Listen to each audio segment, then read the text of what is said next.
Thiruvananthapuram corporation നേടിയ BJP ഇനി കേരളത്തിൽ BJPയുടെ മുഖ്യമന്ത്രിയാണ് കാണാൻ പോകുന്നതെന്ന് കേന്ദ്ര ആഭ്യന്തരമന്ത്രി അമിത്ഷാ പറഞ്ഞു.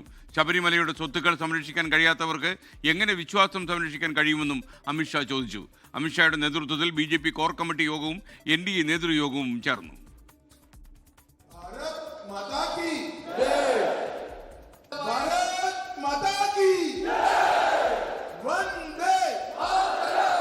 വികസിത സുരക്ഷിത വിശ്വാസ സംരക്ഷണ കേരളമെന്ന മുദ്രാവാക്യമുയർത്തിയാണ് BJPയുടെ തിരഞ്ഞെടുപ്പൊരുക്കം. ശബരിമല സ്വർണ്ണക്കൊള്ളയിൽ സർക്കാരിനെയും മുഖ്യമന്ത്രിയെയും കടന്നാക്രമിച്ച അമിത്ഷാ ഗുജറാത്ത് മോഡലിൽ കേരളത്തിൽ BJP സർക്കാർ ഉണ്ടാക്കുമെന്ന് പ്രഖ്യാപിച്ചു.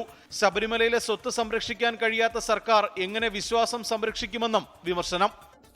सबरीमाला के अंदर आपने देवस्थान का जो खजाना चोरी हुआ है वो सिर्फ केरल के लोगों की आस्था का सवाल नहीं है, पूरे देश के लोग बड़ी शंका के साथ आपको देख रहे हैं. കേരളത്തിൽ NDAയും മുസ്ലിം ലീഗ്, ജമാഅത്ത് ഇസ്ലാമി എന്നിവർ ഉൾപ്പെടുന്ന UDFും തമ്മിലാണ് പ്രധാന മത്സരമെന്ന് BJP സംസ്ഥാന അധ്യക്ഷൻ രാജീവ് ചന്ദ്രശേഖർ. ഇനി വരാൻ പോകുന്ന അസംബ്ലി ഇലക്ഷൻ ജനങ്ങളുടെ മുമ്പിൽ രണ്ട് ഓപ്ഷൻ മാത്രമേ ഉള്ളൂ. NDAയും മറുവശത്ത് കോൺഗ്രസിന്റെയും മുസ്ലിം ലീഗിന്റെയും ജമാഅത്തെ ഇസ്ലാമിന്റെയും UDF.